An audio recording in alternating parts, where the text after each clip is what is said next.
आणि पुढची जयाभाऊ कामगिरी खत्ती करतो. तुम्ही आमचा घात केला, काय केलं त्यानं मला सरळ सांगितलं, तुला रिव्हॉल्वरनं मारून टाकीन, गोळ्या घालीन.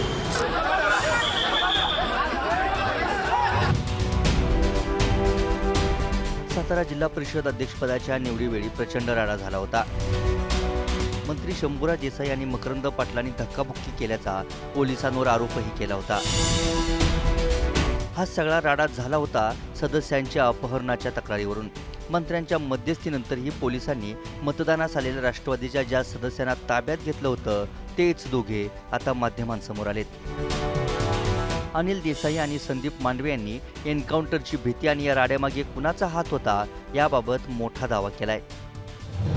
गरजे त्यांनी सांगितलं कामगिरी फत्ते झाली आणि पुढची जयाभाऊ कामगिरी खत्ती करतो. मला आश्चर्य वाटलं. मग माझ्या मनामध्ये इतकी भीती निर्माण झाली की हे आपल्याला नक्की कुठे घेऊन चालले. तरी कुठल्या तरी आडवळण्याच्या गाड्या घालायचा प्रयत्न केला. सगळी जागा मला प्लेसेस माहिती आहे. मी FIR उद्या दाखल करणार आहे, त्यावेळी मी ते सगळं दाखवीन कुठून कसे हे त्यांच्या काय डोक्यात प्लॅन होतं. पुन्हा घाटात गाड्या गेल्या आणि घाटामध्ये एकतर रेंज नाही आणि पुन्हा घाटामध्ये जाऊन काही आम्ही थांबलो. घाटातनं आम्हाला ते महाबळेश्वरला पोलीस स्टेशनला 4:30 वाजता गेले.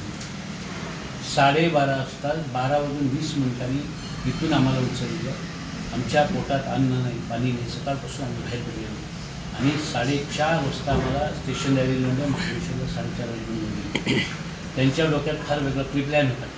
महाबळेश्वरच्या घाटातच आम्हाला संपवलं. तर मिशन फत्ते करतो गरजे सांगत होते. मी मिशन फत्ते करून येतो बरोबर आणि पुढची कामगिरी फत्ते करतोय. याचा अर्थ माझ्या मनामध्ये शंका आली की पोलीस आम्हाला तिथे घाटामध्ये नेऊन आता आमचा एन्काउंटर करणार. कारण 2 पोलीस मागं बोलत होते. ज्यावेळी ही झटापट चालली होती आम्ही ओरडत होतो, त्यावेळी आम्हाला अशा सूचना आहेत की काही जरी झालं तरी इथली ही 2 माणसं उचलून राहील, 1-2 लोक उडवायला लागतील ते चालतील.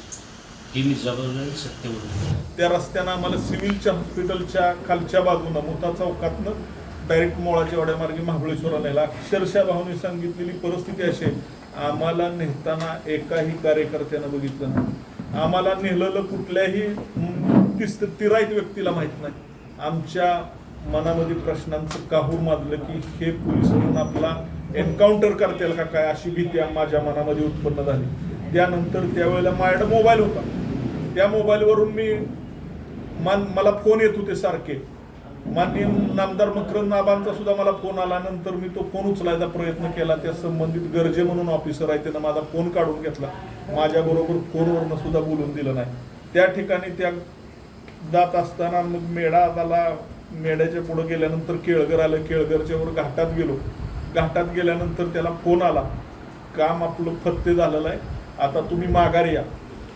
अक्षरशः तुम्हाला सांगतो तिथनं गाडी आम्ही माघारी आणली. केळघरच्या घाटात गेल्यानंतर पुन्हा दुसऱ्यांदा फोन आला की आता तुम्ही नका येऊ, डायरेक्ट महाबळेश्वरला जावं.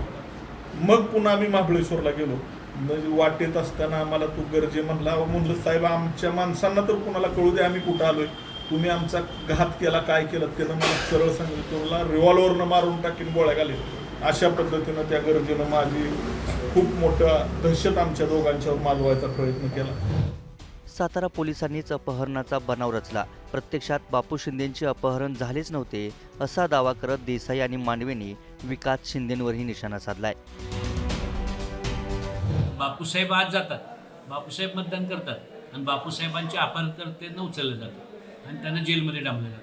हा सरासर अन्याय आहे. हा अपहरणाचा बनाव आहे, कटकारस्थान आहे आणि पोलिसांनी केलेलं आहे. आमची मागणी आहे, ज्यांनी हा बनाव केला, आम्हाला लोकशाही प्रक्रियेपासून लांब ठेवलं, यांच्यावर गुन्हे दाखल झाले पाहिजे आणि इलेक्शन प्रक्रिया बंद, म्हणजे नव्याने इलेक्शन प्रक्रिया घेतली पाहिजे. सातारा जिल्हा परिषदेवर राष्ट्रवादी आणि शिवसेनेची सत्ता आणण्यासाठी मकरंद पाटील आणि शंभूराज देसाईंनी ताकद लावली होती.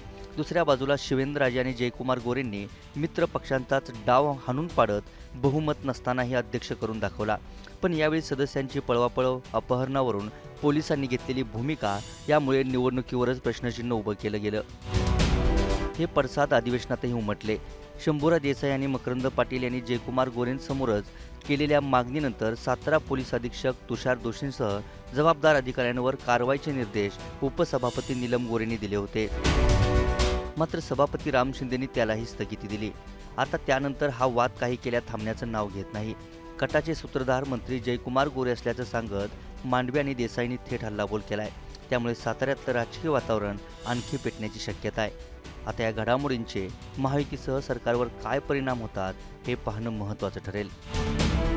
साताऱ्याहून इम्तियाज मुजावरसह ब्युरो रिपोर्ट, मुंबई तक.